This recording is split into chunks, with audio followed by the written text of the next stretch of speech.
إن الحمد لله نحمده ونستعينه ونستغفره ونعوذ بالله من شرور أنفسنا ومن سيئات أعمالنا من يهده الله فلا مضل له ومن يضلله فلا هادي له قال الله تبارك وتعالى في كلامه المجيد والفرقان الحميد أعوذ بالله من الشيطان الرجيم بسم الله الرحمن الرحيم واستغفروه إنه هو الغفور الرحيم اللهم صل على محمد وعلى آل محمد كما صليت على إبراهيم وعلى آل إبراهيم إنك حميد مجيد اللهم بارك على محمد وعلى آل محمد كما باركت على إبراهيم وعلى آل إبراهيم إنك حميد مجيد.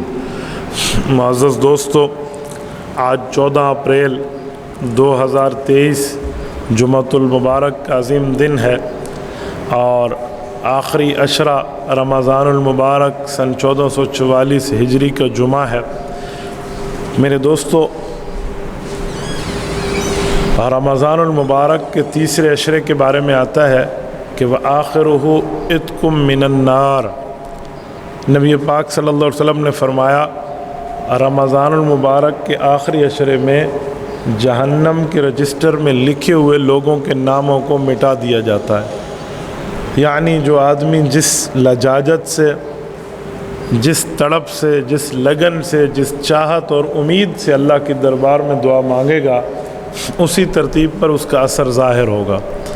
تو رمضان المبارک کا مہینہ ہے اور یہ دن اور یہ راتیں اس کائنات میں عبادت کے حساب سے سب سے افضل مہینے کے دن اور راتیں ہیں.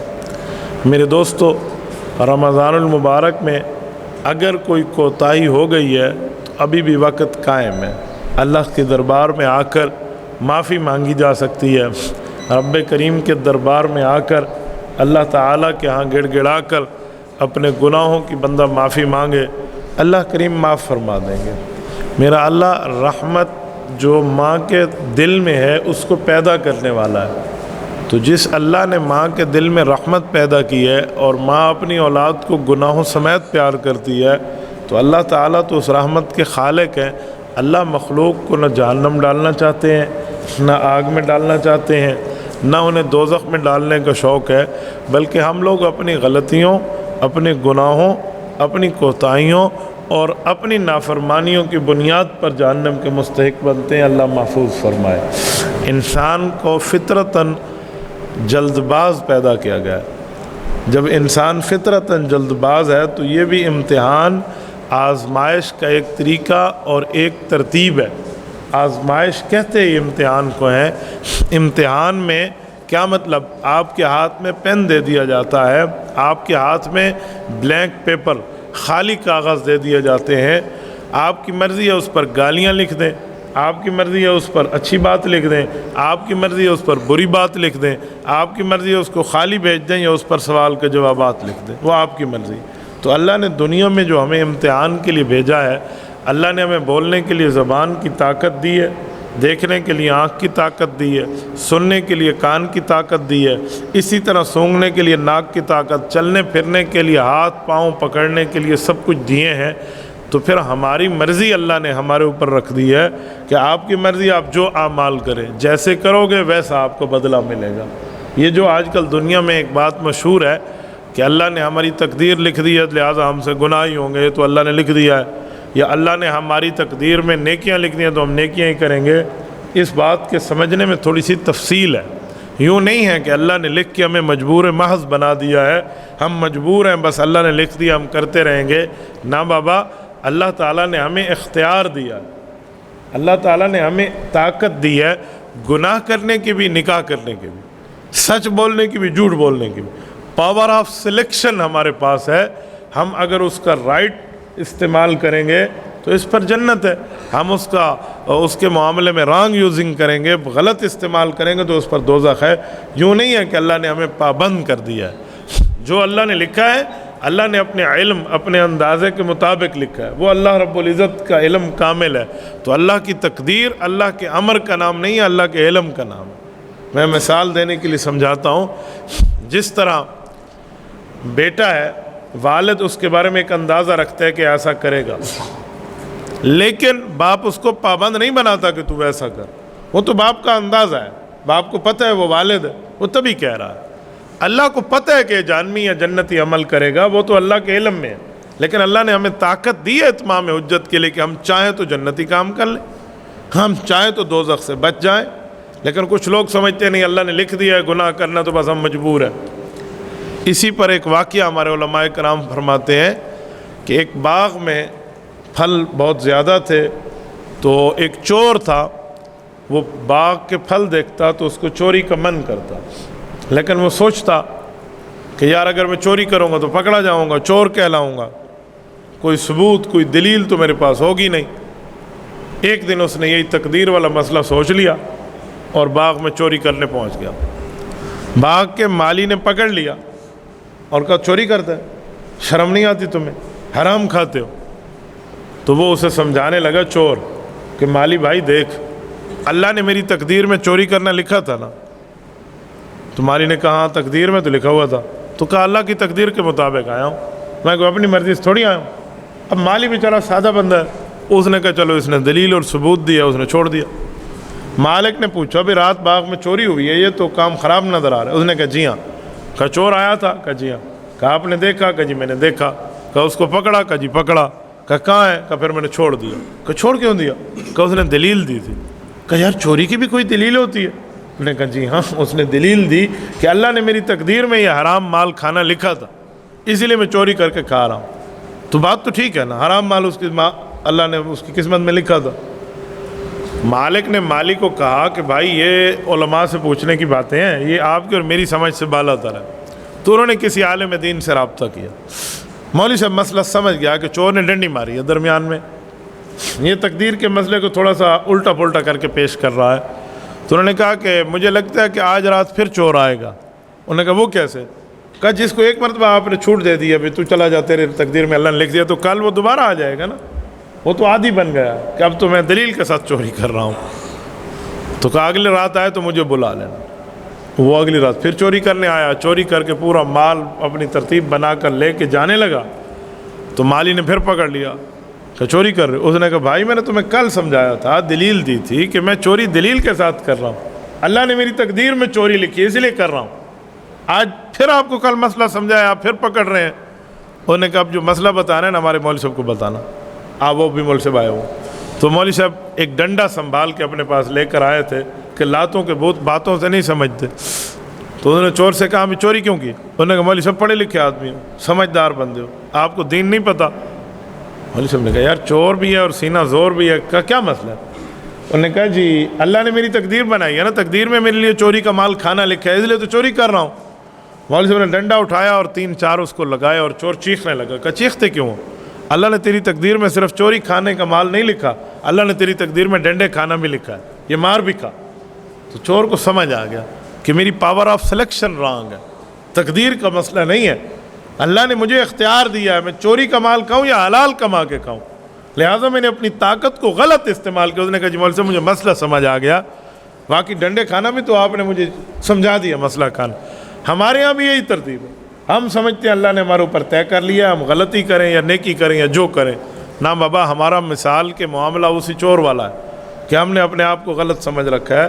اللہ نے ہمیں جوانی دی ہے، اللہ نے ہمیں طاقت دی ہے، اللہ نے ہمیں عقل دی ہے، اللہ نے ہمیں سوچ دی ہے، اور اللہ تعالیٰ نے ہمیں مال و دولت دیا ہے، تو اس کو ٹھیک راستے میں استعمال کریں تو اللہ کے یہاں کامیابی ہے، برے راستے میں استعمال کریں تو ناکامی ہے۔ رمضان المبارک آ گیا ہے، رمضان المبارک میں اللہ کو راضی نہیں کر سکتا ایک بندہ، مجھے بتائیں وہ پورا سال اللہ کو کیا راضی کرے گا؟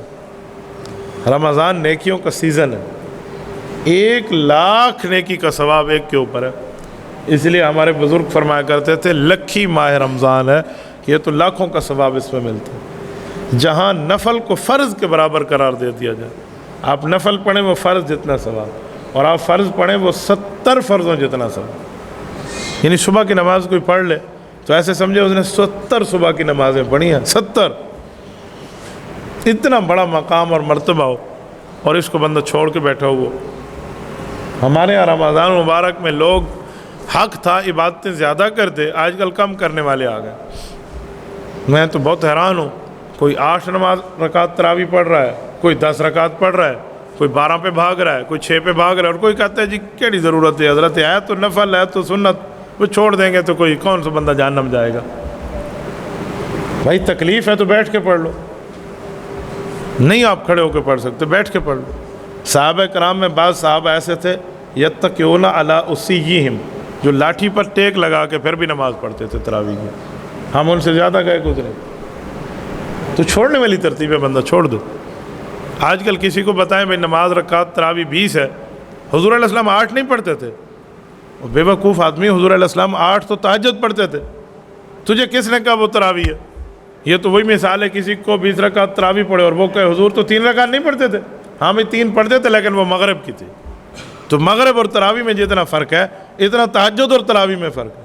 8 رکعت والی روایت کو اٹھا کے وہ نے تراویح پہ ڈالی ہوئی ہے۔ تہجد آخری رات کے حصے میں ہوتی ہے اور تراویح شروع کے رات میں۔ اچھا کوئی 20 والے ہیں، وہ 20 کے بجائے آج کل 10 والے ہیں۔ میں نے خود مسجد میں دیکھا ہے، پہلے رکعت جو امام رکوع تک پڑھ رہا ہوتا ہے نا تو بیٹھے رہتے ہیں پیچھے گپے لگانے کے لیے، ایک دوسرے کے ساتھ حال ہوا، روزہ کیویں گزرا صحیح، آج بڑی گرمی ہے یا روزہ لگ گیا صحیح، ایک دوسرے کا گپ شپ لگ رہی ہوتی۔ امام صاحب رکوع میں جاتے ہیں، چل میرا بھائی اللہ اکبر، تو انہوں نے 10 رکعت کی تلاوت سنی ہے، 10 کی تو نہیں سنی، کوئی تو 8 والے تھے یا 10 والے ہو گئے۔ نمازیوں کی کہتے ہیں 4 قسمیں ہیں،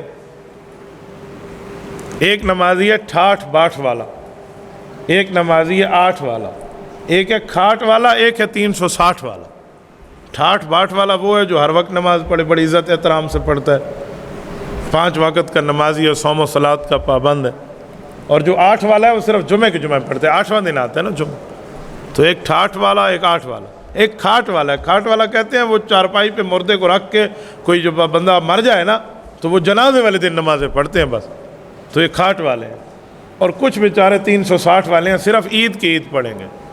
اسلامی دن 360 ہیں سال کے، 362 شمسی دن ہے، قمری دن نہیں ہے، جو چاند کے حساب سے اس کا سال 360 دن کا بنتا ہے، اور سورج کے لحاظ سے 365 ہے۔ تو 360 والے وہ ہیں جو صرف اور صرف عید کی نماز پڑھیں گے، بس ادھر ادھر کی کوئی نماز نہیں ہے۔ اور میں بڑا حیران ہوتا ہوں 360 والوں پہ کہ جو فرض نہیں پڑھتے، نفل اور واجب پڑھنے کے لیے سر تے ٹوپی پا کے الگی رکعت عید نماز، اللہ اکبر۔ یہ کیا ہم نے شیطان کی پٹی پہ عمل کیا ہوا ہے؟ نماز دن میں 5 مرتبہ فرض ہے، کسی کو کہہ دے نماز کی پابند، اچھا بھائی اللہ غفور الرحیم ہے، تو کافر ہو جا پھر، نعوذ باللہ من ذالک۔ مسلمان کس بنیاد پہ ہے؟ مجھے اس پر اتنا زیادہ میٹر گھوم جاتا ہے کہ مسلمان ہو کے نماز کا انکار کر دو پھر کہ اللہ غفور الرحیم ہے، تو اللہ تو کافر پہ بھی دنیا میں رحم کر رہا ہے، رزق کو اس کو بھی مل رہا ہے، اللہ پاک نے اس کا رزق کھینچا تو نہیں ہے؟ نہیں، میں اسلام مانوں گا۔ جب اسلام مانیں گے تو اسلام کی کیوں نہیں مانیں گے؟ اسلام کی بنیاد کی بات کیوں نہیں مانیں گے؟ اسلام کی باتوں کا انکار کر کے بندہ کہہ دے جی اللہ بڑا غفور رحیم ہے، نبی پاک علیہ السلام سے بڑا رحیم اور شفیق فرد اس دھرتی پہ نہیں آیا، حضور جیسا نرم بندہ اس دھرتی پہ نہیں ہے۔ نبی علیہ السلام فرماتے ہیں جو بندہ نماز میں جماعت میں شریک نہ ہو نا تو میرا جی چاہتا ہے کہ میں کسی صحابی کو کہوں کہ آپ نماز کی امامت کر دیں، اور میں لکڑیاں اکٹھے کروں اور ان کے گھر جاؤں، لَأُحَرِّقَنَّ عَلَيْهِمْ بُيُوتَهُمْ، ان کے گھروں کو آگ لگا دوں۔ اللہ غفور الرحیم تو معاملہ رہا اپنی جگہ، نبی پاک رؤوف الرحیم ہے، جسے قرآن کہتا ہے بالمؤمنین رؤوف الرحیم، تو یہ رؤوف الرحیم کا فیصلہ ہے کہ میں اس بندے کے گھر کو آگ لگا دوں جو نماز نہیں پڑھ رہا۔ یہ کیسی اللہ تعالیٰ کی کریمی اور رؤوف کو بیان کیا جا رہا ہے کہ بندہ گناہ بھی کر لے اور پھر کہ اللہ بڑا غفور الرحیم ہے؟ عجیب انسانیت ہے۔ اس کی مثال تو ایسے ہے کہ والد اگر بیٹے کو کہہ دے کہ بیٹا کوئی نہیں مسئلہ خیر ہے، میں آپ پہ نرم ہوں، اس کا مطلب یہ ہے کہ نعوذ باللہ بیٹا جوتی اتارے اور باپ کے منہ پہ مارنا شروع کر دے، باپ کے کپڑے پھاڑ دے اور اس کو ننگا گلی پہ گھماتا پھرے، گالیاں دیتا پھرے، کیوں؟ ابا نے تو مجھے کہا ہے میں تیرے اوپر بڑا شفیق رحیم ہوں، میں بڑا نرم ہوں۔ اس جیسا بدبخت اور احمق بیٹا دنیا میں آئے گا؟ ہماری مثال اپنے اللہ کے ساتھ ہوئی ہے۔ اللہ تعالیٰ نے اگر غفور الرحیم فرما دیا ہے تو بھائیو جو ہم نماز پڑھتے ہیں اس پر اللہ کی غفوریت بھی ہے اور رحیمیت بھی ہے کہ ہو سکتا ہے اس میں کمی ہو، اللہ اپنے غفور اور کرم ہونے کی وجہ سے اس کی کمی کو پورا فرما دے۔ ہماری نمازیں کوئی 30 32 33 مار خان کی نمازیں ہیں کہ 100% اس میں ٹھیک ہے۔ حضرت شیخ زکریا رحمۃ اللہ لکھتے ہیں جو نوافل ہیں، یہ جو سنتیں ہیں، یہ جو باقی نمازیں اس سے فرضوں کی کمی کو پورا کیا جائے گا. ہماری فرض ٹھیک ٹھاک چل رہے ہوتے.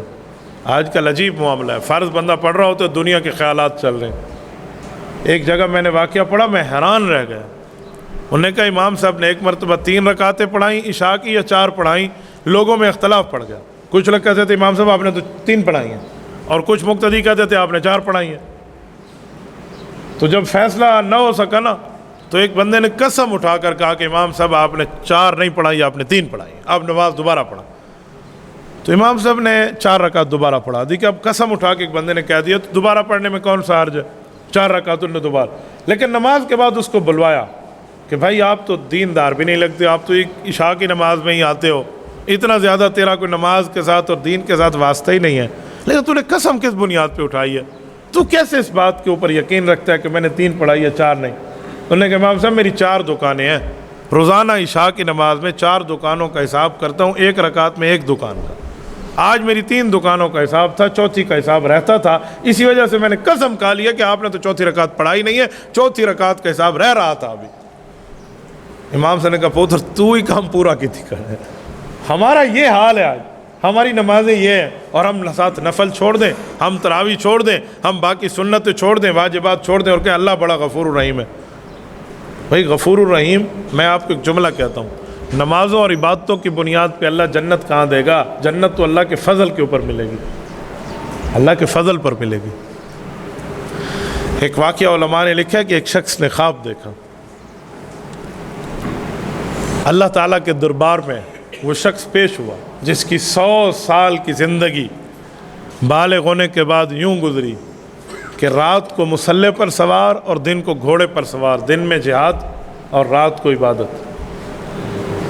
بہت کم وقت میں وہ سوتا, کہتے فوت ہو گیا ہوں, اللہ کا دربار قائم ہو گیا, رب العزت کے دربار میں ہوں, اور میری نیکیوں کو قبول کر لیا گیا, اور مجھے جاتے وقت فرمایا گیا جنت جاؤ ہمارے فضل اور کرم کے ساتھ. تو کہتے میرے دل میں آیا کہ 100 سال عبادت کی, ماتھا ٹیک کے مسلح پہ رکھا, ابھی بھی اللہ رب العزت کے فضل سے جنت جاؤں, میری عبادتیں کہاں گئیں؟ مجھے تو عبادت کی طلب ہے, مجھے تو عبادت کی بنیاد پہ جنت جانا ہے, مجھے تو عبادت اور ریاضت کی بنیاد پہ جنت جانا تھا, اور مجھے فرمایا جا رہا ہے اللہ کے فضل کی بنیاد پہ جاؤ.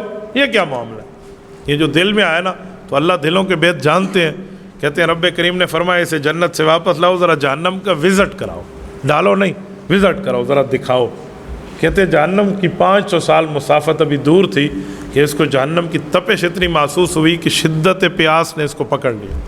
اتنی پیاس لگی, اتنی پیاس لگی کہ پانی وانی مانگتا رہا. فرشتوں نے کہا ادھر پانی شانی کوئی نہیں ملتا, بس تو جنت دیکھ اور پھر اس کے بعد تیرا کوئی حساب کتاب کریں گے.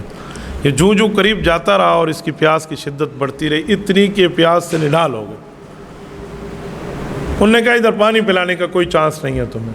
اب جب اس نے دیکھا نا کہ میں مرنے لگا ہوں, تو سامنے سے ایک شخص کو دیکھا, وہ فرشتہ ہے, اللہ کے حکم پہ وہ گھوڑے پہ آ رہا ہے, اور اس کے ہاتھ پہ پانی کا جگ ہے, ٹھنڈا ٹھنڈا پانی ہے, اور وہ لے کر آ رہا ہے. اور اس نے بھائی اللہ کے لیے رک جا. وہ رک گیا, کہ پانی تو پلا دے. انہوں نے کہا جی قیمت ادا کر سکتے ہو اس کی؟ تو اس نے کہا پانی کی کیا قیمت ہے؟ انہوں نے کہا ادھر پانی نہیں ملتا, اس کو قیمت کے حساب سے میں بیچوں گا, اور قیمت ہے 100 سال کی عبادت, جو مجھے دے گا اس کو پانی دوں. اس نے سوچا بھائی 100 سال کی عبادت اسے دے دوں, میرے پلے کیا بچا؟ کہا میں نہیں لیتا بھائی, اتنی زیادہ قیمت, اتنی مہنگائی, میں نہیں لیتا, مجھے کوئی سستے کے حساب سے دے دے. انہوں نے کہا سستے وستے سے نہیں ملتا, یہاں ریٹ ڈن ہے, لینا ہے لے, نہیں لینا میں جا رہا. وہ گھوڑے کو ایڑ لگا کے جانے لگا. اس نے ادھر دیکھا کہ صبر مجھ سے نہیں ہوتا, پھر اسے روکے, پھر کہ نہیں. بہرحال اس اتار چڑھاؤ کے معاملے میں آخر اس نے ڈیسیجن لے لی کہ یار اسے 100 سال کی عبادت دے دوں, ورنہ تو مر جاؤں گا, میں نے تو ابھی جنت جانا ہے, وہ تو کام خراب ہو جائے گا. وہ دیکھا یار بس میری زندگی برباد ہو گئی, بس لے لے, بس یہ 100 سال کی بات ہے, مجھے پانی پلا دے. تو اس نے 100 سال کی عبادت کا معاہدہ کر لیا, فرشتے گواہ بنے, اس کو پانی دے دیا, اور انہوں نے پانی پیا. پانی پیا تو رب کریم نے فرمایا سے واپس لاؤ. فرمایا کہاں گئی تیری عبادت؟ تو اتنا جلد باز انسان ہے کہ اپنی 100 سال کی عبادت ایک پانی کے گلاس کے بدلے میں بیچ دی ہے. تبھی میں نے تمہیں ٹھیک ہی کہا تھا نا کہ میرے کرم اور فضل سے جنت جا. اب تیرے پلے تو کچھ نہیں رہا, لیکن تیری عبادت کا ہمیں حیا ہے, ہمارے فضل سے اب بھی جنت چلا جائے. یہ خواب نہیں ہے, دراصل ایک حقیقت کی بات ہم سمجھ لیں نا. خواب میں تو کچھ سمجھایا گیا. تو میرے دوستوں ہمیں نیکیوں پہ گھمنڈ نہیں کرنا چاہیے.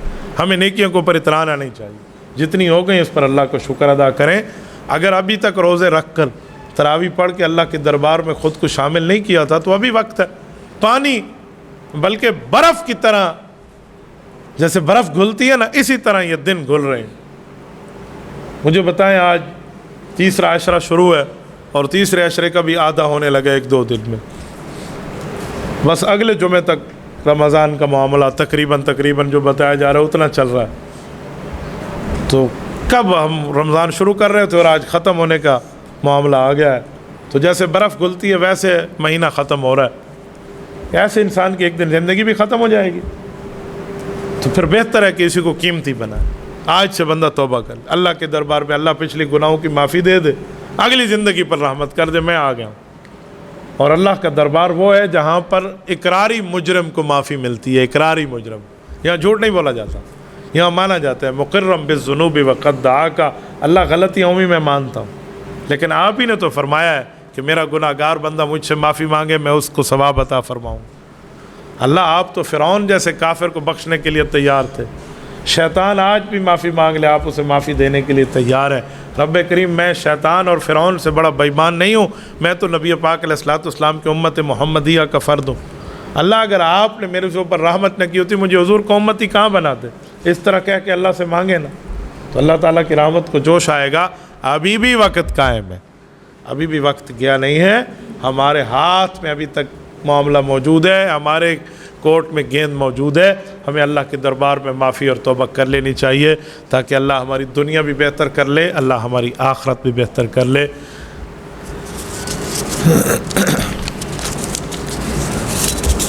السلام علیکم مولانا صاحب، یہ بتائیں اگر کوئی شخص مسجد میں افطاری کرنا چاہے تو جائز ہے؟ تو مسجد میں افطاری کر سکتا ہے، معتکف بھی کر سکتا ہے، غیر معتکف بھی کر سکتا ہے۔ مسجد میں بیٹھ جائیں تاکہ مسجد کے ماحول میں رہیں، اس میں اعتکاف کی نیت کر لیں، تھوڑے سے وقت کے لیے اگرچہ کیوں نہ بیٹھیں، اعتکاف کی نیت کر لیں، جائز ہے۔ حالت اعتکاف نہ ہو پھر بھی افطاری، جی ہاں، حالت اعتکاف نہ ہو پھر بھی آپ افطاری کر سکتے ہیں۔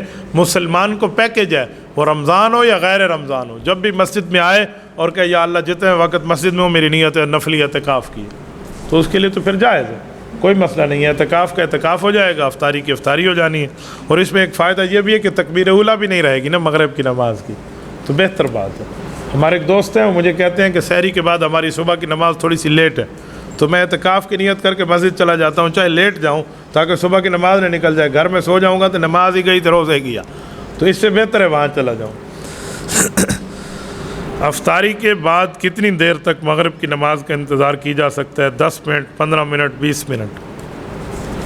دیکھیں، مغرب کی نماز کا وقت اذان سے سحری جیسے افطاری کا وقت جیسے شروع ہوتا ہے اور اذان آتی ہے مغرب کا وقت شروع ہو جاتا ہے، یہ کم از کم عشاء کی نماز تک مغرب کا وقت رہتا ہے، یہ کوئی 1.25 گھنٹہ 1.5 گھنٹہ کے لگ بھگ کا وقت ہے، جب تک شفق احمر طلوع نہ ہو عشاء کی وقت، اس وقت تک مغرب کا وقت رہتا ہے۔ لیکن بہتر ہے آپ جلدی پڑھ لیں، اس لیے علماء فوراً پڑھ لیتے ہیں کہ اس میں دیر نہیں کرنی چاہیے۔ رمضان المبارک میں چونکہ افطاری کا وقت ہوتا ہے تو اگر اس دوران فوراً آپ افطاری میں آپ اتنا زیادہ کچھ کھائیں پیا نہیں، نماز میں آ جائیں تو وہ خشوع خضوع تو نہیں رہے گا نا، بندہ رکعت میں ٹھہرا ہوگا، ہائے میری فلانی شے رہ گئی ہے، تو پھر وہ اللہ کے سامنے ٹھہرنے کا فائدہ۔ اس لیے علماء کہتے ہیں بہتر ہے آپ کچھ کھا کے آئیں، کوئی 15-20 منٹ دے دے بندہ، یہ نہیں ہے کہ کسی نے بس وہ نمک چکھا اور اللہ اکبر کر لیں۔ ہمارے ایک دوست کہہ رہے تھے، واہ آج کل تم لوگ 15-15 منٹ بیٹھے رہتے ہو، تم کوئی صوفی ہو؟ ہمارے بزرگ تھے نمک کھاتے تھے اللہ اکبر۔ میں نے کہا بابا وہ بھی ٹھیک تھا، یہ بھی ٹھیک ہے، لوگوں کی طبیعتوں کا معاملہ ہے، رائمنڈ والوں سے بڑھ کے اور کون سو صوفی ہوگا؟ میں نے رائمنڈ میں وقت گزارا ہے، میں وہاں جانتا بھی ہوں، دیکھا بھی ہے، 20 منٹ تو وہ مغرب کی نماز کے بعد دیتے ہیں اور افطاری کے بعد نماز کے وقت میں وقفہ کرتے ہیں، تو وہ اتنے اللہ والے بیٹھے ہوئے ہیں، ہزاروں بندے ایک وقت میں وہاں موجود ہوتے ہیں، تو ان سے بڑھ کے صوفی آ گئے آپ۔ ہاں کسی کو نہیں خیال آتا نماز میں تو بالکل ٹھیک ہے، وہ نمک کے ساتھ افطاری کرے یا ایک دانہ کھجور کا کہے اور اللہ اکبر نماز میں آ جائے، کون سا پرابلم ہے؟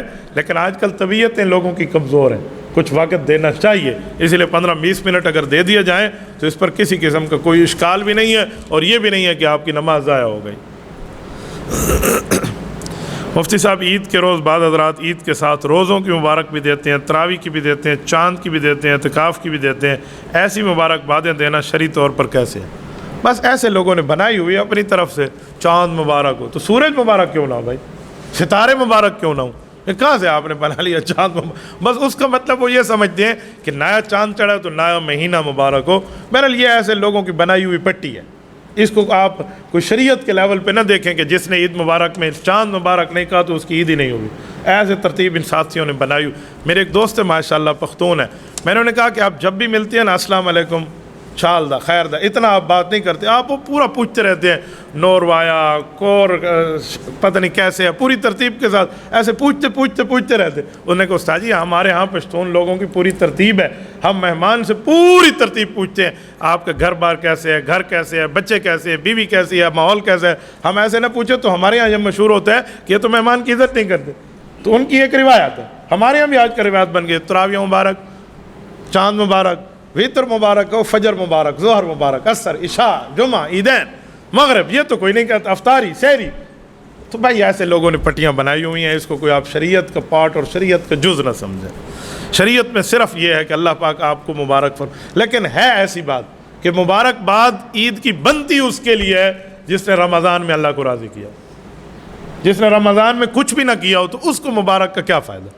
کہتے ہیں ایک شخص تھا، اس کو سحری بھی نہیں کی اس نے، نمازیں بھی نہیں پڑھی اس نے، عشاء سے پہلے مغرب کا وقت ہوا تو لوگوں نے کہا افطاری میں آ جاؤ، اس نے کہا ہاں اس میں آؤں گا، کافر تھوڑی ہوں، بس چھوٹی موٹی چیزیں رہ گئی ہیں، اس میں تو میں ضرور آؤں گا۔ تو ہمارے ہاں لوگوں نے اپنی ترتیبیں رکھی ہیں۔ مفتی صاحب بتائیں اکثر اوقات معتکف لوگوں کو اہل محلہ یا رشتہ دار جمع ہو کے عید والی رات آتے ہیں مسجد میں، ہاروں کے ساتھ گلے میں ڈال کے اٹھا کے لے جاتے ہیں، ایسا کچھ بھی نہیں ہے بھائیو۔ یہ جو مبارکبادی کی ترتیبیں آج کل شروع ہو گئی ہیں نا، اور اس پر کچھ لوگوں کی ناراضگی ہوتی ہے کہ میں اعتکاف میں بیٹھا، مجھے فلاں رشتہ دار اٹھانے تو نہیں آیا، میرے پاس فلاں رشتہ دار ہار پہنانے تو نہیں آیا۔ کوئی ہار وار نہیں ہے شریعت میں، کوئی کسی کو اٹھانے کے لیے نہیں ہے، جیسے آپ آئے تھے ویسے آپ اٹھ کے چلے جائیں، ایسا کچھ بھی نہیں۔ مجھ سے بعض لوگوں نے رابطہ کر کے پوچھا کہ حضرت اعتکاف سے اٹھنے کی دعا تو بتا دیں۔ میں نے کہا وہ کون سی دعا ہے؟ دعا نہیں ہے اعتکاف سے اٹھنے کے بعد؟ میں نے تو آج تک نہیں پڑھی کسی کتاب میں، آپ نے پڑھی، ہمارے علم میں اضافہ فرمائے، اللہ آپ کو خوش رکھے، کوئی ہمیں پروف ثبوت دے دے۔ نہیں وہ سارے جمع ہو کے محلے دار وہ جب ہار پہناتے ہیں اس کے بعد والی دعا کون سی ہے؟ وہ تیرے ابے بڑھئی ہے، کہاں سے وہ دعا نکلی ہے؟ ایسا کچھ بھی نہیں ہے بھائی، اس نے سنت ادا کی ہے اور اس سنت کے بعد گھر جا رہا ہے۔ سنت کے بعد ہار پہنانا کہاں سے آتا ہے؟ تو پھر صبح کی 2 سنتیں اس نے پڑھی تھی، آپ ہار پہنا دیتے، ظہر کی 4 سنتیں پڑھی تھی، ہار پہنا دیتے، آپ مغرب کی 2 سنتیں پڑھی تھی، ہار پہناتے، رشتہ دار آتے، آؤ مغرب کی سنتیں اس نے پڑھی ہیں۔ تو یہ کون سی سنت کی بنیاد پہ آپ نے یہ رواج ڈال دیے ہیں؟ ان رواجوں سے بچنا چاہیے۔ میں نے تو پچھلی بار اپنی مسجد کے ساتھیوں کا میں نے کہا تمہارے پاس یہ ہار لائیں، انہیں کیا جی ہمیں ہار نہیں چاہیے، یہ کیا آپ نے لوگوں کے اندر ڈرامے بازی ڈال دی ہے؟ ہار پہنائے جاتے اس وقت نا، اس کو ضروری نہ سمجھا جاتا، ہم کہتے چلو ٹھیک ہے ہار پہنا دیا، ضروری نہیں ہے، جس نے پہنا دیا ٹھیک ہے، جس نے نہیں پہنا دیا ٹھیک ہے، لیکن آج کل ضروری سمجھنا پڑ گیا۔ یہ ایک نئی مصیبت ہمارے گلے میں ہے، اس سے بچ جائیں تو احتراز بہتر ہے۔ اقول قولی ھذا واستغفر اللہ وآخر دعوانا ان الحمد للہ رب العالمین۔